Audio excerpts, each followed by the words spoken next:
This is He Knows the Sport, bringing you that heat and that fire. All right, folks.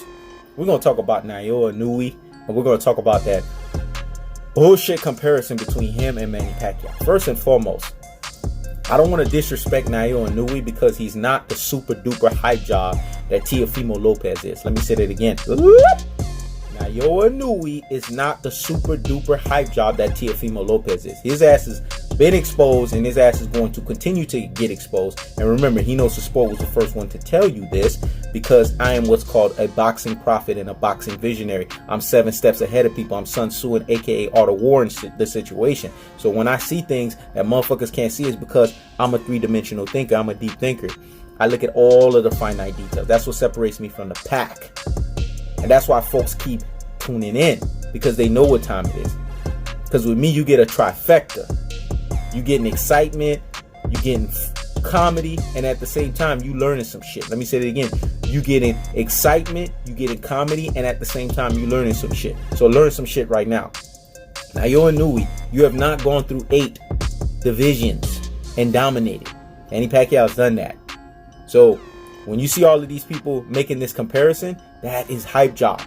Because you're comparing him to one of the guys that's being compared synonymously with Floyd Money Mayweather. Listen, folks, we're talking about Floyd Money Mayweather here. This is who Manny Pacquiao gets compared to. So now Nayoa Inoue's on these guys' level. This is the shit that I'm talking about. People are prisoners of the moment and prisoners of the second. And when I come with cold-hearted, unadulterated, and cutthroat truths, they don't want to hear this, man. And the truth of the fact of the matter is, Nayoa Inoue's in the same boat that another boxer used to be in. Roman Chocolatito Gonzalez. What happened to Chocolatito? Y'all tell me. Chocolatito was this guy that they were putting on the pound for pound list with Triple G, right, mind you, and with at the time, if you guys remember, with Andre Ward, with Floyd Mayweather, and these guys, and Cinnamon Alvarez, right? Vasily Lomachenko, these guys, right? And what was happening to him? He was winning fights after fights after fights against what? Low-level bum bash fighters. But what happened when he fought the Estradas of the world? You see what I'm saying? What happened when the competition stepped up? He got exposed, folks. But folks don't want to understand this. Folks don't want to accept this. This was the stuff that I'm talking about. Even Roy Jones came out of his mouth and said the other day that we sat here and we promoted Chocolatito up as this big thing. And then when he started going up against stiff competition, he got exposed. He got basically not only exposed, but he got turned into has-been. Because are we still talking about Chocolatito right now? No. See, here's the thing about pound for pound fighters. When fighters typically make the pound for pound list, they usually stay there, folks. I'm giving you guys some teaching and some preaching right now. So get the notepads out and get to the damn scribbling. When fighters make the pound for pound list, this is why I give Cinnamon Alvarez credit. This is why I give Vasily Lomachenko credit. This is why I give a Terrence Bud Crawford credit. Because they not only made the list, but they stayed there. Chocolatito disappeared. He made it, but he disappeared. Triple G's is still in the list, even though he's declined. That's how you know if a fighter has staying power. That's how you know if his pound for pound listing is legit or if it's a hype job. But then you have Nayoa Inoue, who has not dominated and had KOs in 8 divisions. You have a Nayoa Inoue who has not fought in real competition. He's only fought low-level bum bash fighters. But we're going to compare him to the great Manny Pacquiao. We're going to compare him to Pac-Man. I got on Pac-Man because of his AARP retirement Pac-Man style, and basically saying he's no longer the 8 division champion. And I'm right with that, because that's cold-hearted, unadulterated, cutthroat, truth-telling fashion. And that's just the truth of the fact of the matter.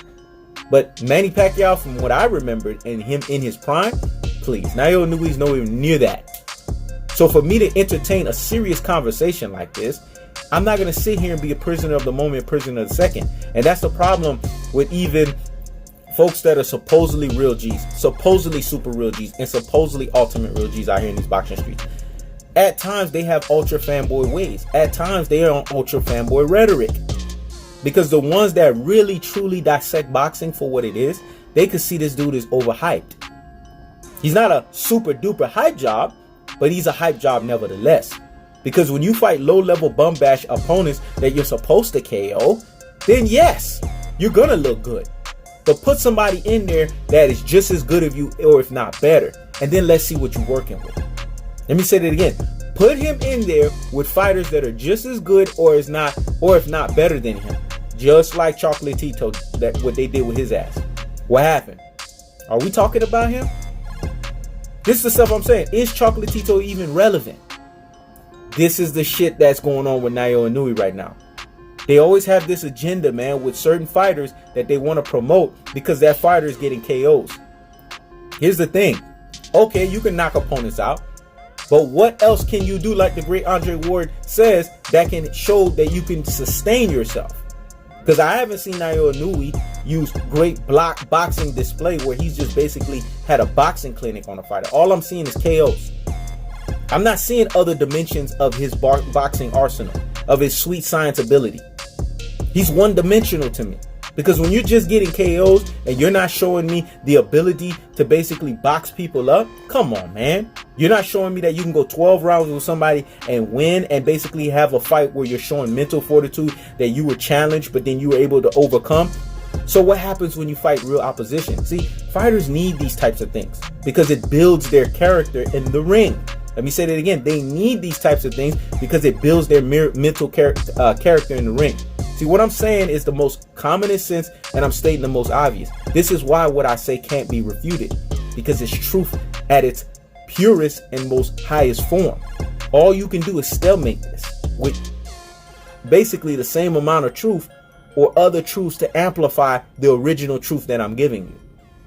This is why no one can ever refute me. This is why nobody can ever counter me, because I stay in truth-telling realm. These are one of the realms I stay in. And the truth of the fact of the matter is, this conversation between Nayoa Inoue and Manny Pacquiao should not be had. When you do these things, even boxing fans that are hardcore boxing fans that entertain this, they become casuals for that moment. Let me say that again. Even hardcore boxing fans. That's right. Because I need this one to stick. Because I keeps the foot on the what? On the necks. I keeps the foot on the what? On the necks of the Rudy Poo and the Plum Brain ultra fanboys. We ain't got time for the ultra fanboy rhetoric. When you are a hardcore boxing fan and you entertain ultra fanboy rhetoric, for that moment you have become an ultra fanboy, because you should know better. That's right. I'm keeping my foot all on these necks of every damn body. I'm applying unlimited pressure, dog, because I don't got time for this nonsense. How are we entertaining this conversation? You disrespect and you do a disservice to Manny Pacquiao and what he has achieved. Because what he has achieved is unique. It's legendary. So a guy like Nayoa Inoue, who has not fought the quality of opponents that a Manny Pacquiao has fought, and has had the resume that a Manny Pacquiao has had, but yeah, we're going to compare him to him? Don't make me fucking laugh. And guess what? This has become another segment of Nayoa Inoue. You get the biggest higgity fucking hush of the damn day. And it's not because of you, but it's because of all of these damn hardcore fans that at times can be part-time casual, aka ultra fanboys, and basically the classic dolts and the troglodytes that are ultra fanboys. And their rhetorics of pumping people higher than what their truest and most properest levels are. This is Hino's Sport. Checking out.